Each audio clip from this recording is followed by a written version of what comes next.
Hello students, आज हम लोग जो है बिहार बोर्ड द्वारा जारी जो है मॉडल सेट जो है इकोनॉमिक्स क्लास 12 का उसका जो लघु उत्तरीय प्रश्न है उसको सॉल्व करेंगे। तो ये कुल 10 प्रश्न है, कुल मिलाकर जो मॉडल सेट में 30 प्रश्न है। तो उसका जो ये 10 प्रश्न अभी सॉल्व करेंगे, फिर बाद में जो फिर 20 सॉल्व करेंगे, फिर जो हम दीर्घ उत्तरीय प्रश्न को भी सॉल्व करेंगे। पहले इस 10 प्रश्न को हम देखते हैं। तो उसमें सबसे पहला जो प्रश्न है वह कर उत्पादन संभावना वक्र की आकृति कैसी होती है।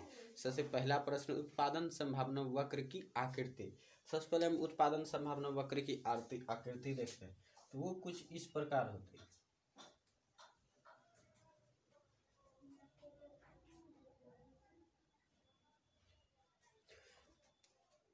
ये जो है उत्पादन की जो है मात्रा है और ये कीमत।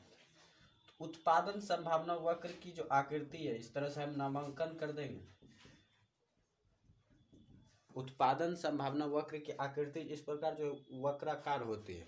उत्पादन संभावना वक्र की आकृति जो इस प्रकार होती है, वक्राकार होती है, मूल बिंदु से जो उभरी हुई होती है। मूल बिंदु से जो उभरी हुई थी या बोल सकते हैं मूल बिंदु को जो नतोदर होते हैं। ये जो है इसकी मूल बिंदु है। तो कुछ इस प्रकार से जो है उत्पादन संभावना वक्र की आकृति है होती है। तो ये था फर्स्ट नंबर का सॉल्यूशन। अब उपभोक्ता संतुलन क्या है। तो उपभोक्ता संतुलन को समझते हैं। संतुलन में होता है बराबरी। तो हम कोई भी कार्य करते हैं वो अपनी संतुष्टि के लिए करते हैं। तो हमारे पास लेकिन साधन सीमित है, लेकिन हमारी जो आवश्यकता है वो असीमित है। इसकी परिभाषा होगी उपभोक्ता संतुलन जो है, उपभोक्ता संतुलन से अभिप्राय है यह कि हमारी सीमित साधन से असीमित आवश्यकता की जो है, जब हम उपभोक्ता संतुलन जो है हम उस समय प्राप्त करते हैं जब हम अपनी आय से और बाजार कीमत से जो है अधिकतम संतुष्टि को प्राप्त कर लेते हैं। जब हम अपनी आय से संतुष्ट होते हैं और बाजार में जो कीमत है उससे हम अब संतुष्टि को जो अधिकतम प्राप्त कर लेते हैं, तो वही स्थिति जो है उपभोक्ता संतुलन कहलाती है। तो हम कह सकते उपभोक्ता संतुलन का अर्थ है कि हमारे द्वारा या किसी भी उपभोक्ता के द्वारा बाजार कीमत और स्वयं की आय से अधिकतम संतुष्टि प्राप्त कर लेना। तो ये था उपभोक्ता संतुलन का।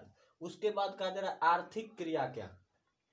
तो आर्थिक क्रिया हम लोग समझते हैं कि कोई भी काम जो हम अपनी आवश्यकता को जो पूर्ति के लिए करते हैं, आवश्यकता की संतुष्टि के लिए जो करते हैं साधन का उपयोग करके, तो यही जो अपनी आवश्यकता की संतुष्टि के लिए जो साधनों का उपयोग करने का जो पूरा प्रक्रिया होता है वही जो है आर्थिक क्रिया कहलाता है।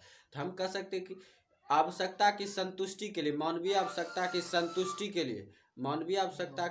संतुष्टि के लिए सीमित साधनों का उपयोग करने की पूरी प्रक्रिया ही जो है उपभोक्ता संतुलन कहलाती है, आर्थिक क्रिया कहलाती है। अब उत्पादन फलन क्या कहलाते हैं। उत्पादन फलन की परिभाषा है। तो उत्पादन फलन को समझना है तो हमें जो उत्पादन में जो है दो चीज देखना होता है, एक होता है उपादान, एक होता है उत्पादन। तो हमें सबसे पहले उत्पादन देखना होगा और एक उपादान भी देखना। तो उत्पादन तो हम भली भांति समझते हैं। उपादान समझना, तो उपादान जो होता है वो होता है कि साधन हमें उत्पादन करने के लिए जो कच्ची वस्तुएं लाते हैं या कच्चा माल जो होता है वो उपादान कहलाता है, क्योंकि उपादान से ही उत्पादन बनता है। तो उपादान हो गया इनपुट और उत्पादन हो गया आउटपुट। तो इस प्रकार से जो है कि उत्पादन और उपादान में संबंध स्थापित करने की जो पूरी प्रक्रिया है, संबंध ही जो है उत्पादन फलन कहलाता है। तो हम कह सकते हैं, और इसमें जो है इससे हमें ये पता चलता है, यह उत्पादन फलन जो है ये निश्चित करता है कि कितना उत्पादन की मात्रा में परिवर्तन से जो है उत्पादन की मात्रा में कितना परिवर्तन होगा। कहने करते कि कितना हम इनपुट लगाएंगे कि हमें जो है आउटपुट उतना प्राप्त हो।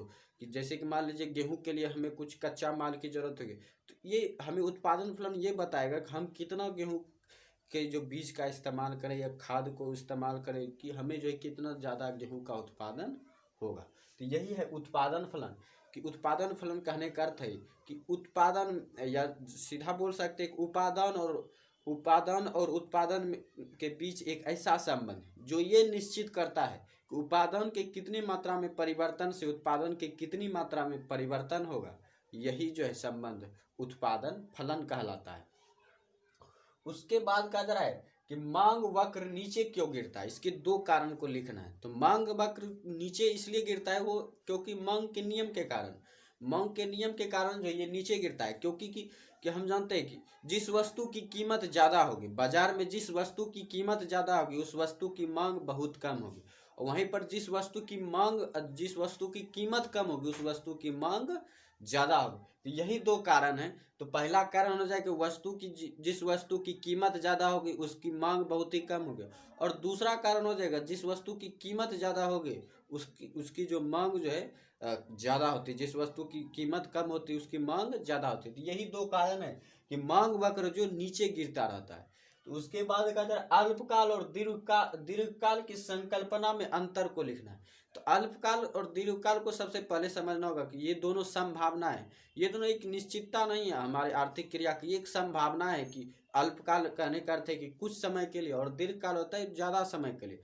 तो कोई ऐसी उत्पादन जो संतुष्टि होती है जो ज़्यादा समय के लिए होते हैं, और एक होता है अल्पकाल की जो थोड़े समय के लिए होते हैं। इसमें जो थोड़े समय के लिए है अल्पकाल में जो है हम उत्पादन पैमानों को जो है माप नहीं सकते। इसमें जो है उत्पादन अल्पकाल में जो हम उत्पादन पैमानों को नहीं माप सकते, लेकिन दीर्घकाल में जो हम उत्पादन पैमानों को माप सकते हैं, क्योंकि जो इसमें जो उत्पादन की जो पूरी प्रक्रिया होती है ये एक लंबी प्रक्रिया होती है। इसमें जो साधन जो है हम एक संतुष्टि पूर्वक, एक संतुलन पूर्वक इसका थोड़ा थोड़ा करके जो उपयोग करते रहते हैं, लेकिन अल्पकाल में जो साधन का उपयोग जो एक ही बार होता है। तो इसमें जो है कि इसमें इसलिए जो हम उत्पादन पैमाना का जो माप नहीं सकते, उत्पादन पैमानों को जो हम माप नहीं सकते, लेकिन हम दीर्घकाल की संकल्पना में जो है हम उत्पादन पैमानों को माप सकते हैं। उसके बाद कहा जा रहा है कि अवसर लागत से हम क्या समझते हैं। तो अवसर लागत कहने करते हैं किसी एक वस्तु के उत्पादन के लिए दूसरी वस्तु की त्यागी जाने वाली मात्रा। तो किसी एक वस्तु के उत्पादन के लिए जो हमें दूसरी वस्तु को की जितनी मात्रा हमें त्यागनी होगी तो उस वस्तु की वो जो है अवसर लागत कहलाता है। मान लीजिए कि हमारे पास 1000 मीटर कपड़ा है, उसको बेचकर जो हम गेहूं का उत्पादन करना चाहते हैं, तो हमको जितना गेहूं का उत्पादन करना है उसको लागत के देखकर जो हमें उस कपड़े की मात्रा को बेचना होगा, उससे हमें जो राशि प्राप्त करनी होगी, फिर उस राशि से जो हम गेहूं का उत्पादन कर सकते हैं। तो वहीं पर जो गेहूं को उत्पादन करने के लिए हमें कपड़े की जितनी मात्रा त्यागनी होगी तो उस गेहूं का जो वो अवसर लागत कहलाएगा, जितना हम कपड़े की मात्रा त्यागेंगे। तो हम अर्थ अगर समझे सीमांत लागत की तो कहने का अवसर लागत की, तो अवसर लागत कहने का अर्थ है कि जो वहां पर जो है हमें त्यागी जाने वाली मात्रा, किसी एक वस्तु को उत्पादन के लिए दूसरी वस्तु की त्यागी जाने वाली मात्रा। अब कहा जा रहा है सीमांत लागत और औसत लागत में क्या संबंध है। तो सबसे पहले हमें सीमांत लागत औसत लागत में, तो इसके बीच एक सूत्रात्मक सबसे पहले संबंध को समझते हैं। तो पहला जो इसका संबंध होता है कि औसत लागत बराबर होता है, औसत लागत बराबर होता है कुल लागत। और वहीं सीमांत लागत अगर सूत्रात्मक करें, सीमांत लागत बराबर हो जाता है कुल उत्पादन, ये लागत में परिवर्तन,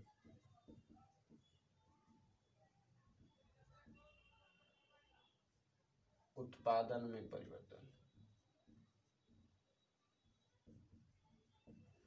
तो सबसे पहले जो हम सीमांत लागत और औसत लागत में एक यही बता सकते हैं संबंध कि पहला जो ये जो है कुल जो है संबंधित होता है, कुल उत्पादन और कुल लागत से संबंधित होता है। मतलब कि इसमें जो लागत और उत्पादन की पूरी मात्रा को देखा जाता है, लेकिन सीमांत लागत में जो है सिर्फ लागत में जितना परिवर्तन होता है, जो अतिरिक्त मात्रा जो हम यूज करते हैं लागत और उत्पादन की मात्रा में, उसको देखा जाता है सीमांत लागत में। उसके बाद जो इसका दूसरा संबंध होता है कि अगर यहाँ पर अगर देखा जाए तो औसत लागत में कुल लागत में अगर थोड़ा बढ़ा दिया जाए, तो कुल लागत को अगर मान लीजिए हम बढ़ाए तो मतलब इसमें परिवर्तन होगा, तो जो परिवर्तन होगा तो वही तो सीमांत लागत कहलाता है। यहाँ पर अगर परिवर्तन होगा तो इसमें जितना परिवर्तन होगा तो इसमें भी उतना ही परिवर्तन होगा। कहने करते औसत लागत यदि बढ़ेगी तो सीमांत लागत भी बढ़ेगी, वहीं पर औसत लागत घटेगी तो सीमांत लागत भी घटती जाएगी। लेकिन ये जरूरी नहीं है कि जब सीमांत लागत बढ़े तो सीमांत लागत घटेगी, क्योंकि जो यहाँ पर अगर एक ग्राफ बना है तो यहाँ पर अगर एक ऐसी करके दिया हुआ है, मान लीजिए ये जो औसत लागत है, तो यहाँ पर मान लीजिए अब जो है और अब जो है अब यहाँ पर मान लीजिए एक ऐसे करके यहाँ तक जो सीमांत लागत है, तो यहाँ पर सीमांत लागत है तो मान लीजिए ये घट रहा है। मान लीजिए अब जो सीमांत लागत अब जो है औसत लागत घटेगी, तो ये जो यहाँ पर घटेगी, लेकिन ये जो इसको काटेगी, घटते घटते जो इसमें सट जाएगी, ये जो घटते घटते जो है इसमें सट जाएंगे और एक समय ऐसा आएगा इसको काट कर जो ये फिर इससे आगे निकल जाएगी। तो इस तरह से जो ये जरूरी नहीं है कि जो जब सीमांत लागत औसत लागत घटेगी तो सीमांत लागत भी घटेगा, क्योंकि जो एक समय ऐसा आएगा जहां पर ये दोनों जो समान हो जाएगा। समान होने के बाद जो फिर एक ऐसी स्थिति आएगी ये जो बहुत ही तेजी से आगे बढ़ जाएगी सीमांत लागत से औसत लागत। तो इस तरह से जब सीमांत लागत घटता है, जब सीमांत लागत घटेगा तो औसत लागत जो है बहुत ही तेजी से जो आगे बढ़ने लगता है, तो वो जो है तेजी से जो है आगे बढ़ जाता है। तो इसलिए ये आवश्यक नहीं कि जब एसी जो है घटेगा तो एमसी भी जो है घटना चाहिए। उसके बाद कहा जा रहा है कि पूर्ण प्रतियोगिता में औसत आगम और सीमांत आगम के वक्रों की आकृति कैसी होगी। तो सबसे पहले अब हम इसको समझते हैं, औसत आगम और सीमांत आगम। तो आगम जो है, सबसे पहले हम आगम को समझते हैं। तो आगम जो है कि किसी वस्तु के लिए जो प्राप्त की जाने वाली जो लागत होती है वही जो आगम कहलाती है। तो आगम को सबसे पहले समझना, इसको हमको जो है कहा जा रहा है कि इसका वक्र की आकृति कैसी होगी। तो इन दोनों में संबंध जो कुछ इस प्रकार होता है, ये जो इसका एसी होता है और यहाँ पर जो है जितनी मात्रा ये होती है और इतनी मात्रा ये ही होती है, यही जो इसके बीच संबंध होता है। यहाँ पर जो ये जो है एसी और एमसी, इस एक्स अक्ष पर जो इसको एसी को दर्शाया गया और वाई अक्ष पर जो हम एमसी को दर्शाते हैं। तो कुछ इस प्रकार आकृति होती है। कहने करते कि एसी बराबर एमसी। तो पूर्ण प्रतियोगिता में जो औसत आगम और सीमांत आगम की जो वक्र की आकृति होती है ऐसी होती है, और जहां पर जो एसी और एमसी दोनों बराबर होते हैं। कहने करते ये लाइन और ये लाइन दोनों बराबर हो रहे हैं क्योंकि एसी बराबर एमसी। तो पूर्ण प्रतियोगिता में जो औसत आगम और सीमांत आगम दोनों बराबर होते हैं और उसकी आकृति ऐसी होगी। अब जो है बाजार के मुख्य विशेषता को लिखना है। तो बाजार की मुख्य विशेषता सबसे पहली होती है कि इसमें एक ही मूल्य होता है। यहाँ पर क्रेता विक्रेता दोनों को संतुष्टि होती है और दोनों होते हैं, क्रेता भी मौजूद होता है और विक्रेता भी मौजूद होता है। और यहाँ पर एक वस्तु का एक ही मूल्य होता है। बाजार में जो एक वस्तु का एक ही मूल्य होता है, इसका कारण यह है कि अगर कोई दूसरा जो ज़्यादा मूल्य पर बेचेगा तो उसका कोई लेगा नहीं, तो वो भी बेचने के लिए उसी संतुलन कीमत पर बेचेगा। तो यहाँ पर वस्तु की एक ही मात्रा होती है और उसके बाद जो यहाँ पर हर प्रकार की वस्तुएं मिलती हैं, हर वस्तुएं उपलब्ध होती हैं। ये सब जो इसकी मुख्य विशेषता है कि यहाँ पर एक वस्तु की एक ही कीमत उपलब्ध होती है और यहाँ बहुत सारे साधन उपलब्ध होते हैं और यहाँ क्रेता और विक्रेता भी बहुत ढेरों संख्या में जो मौजूद होते हैं। ये जो बाजार की मुख्य विशेषताएं हैं।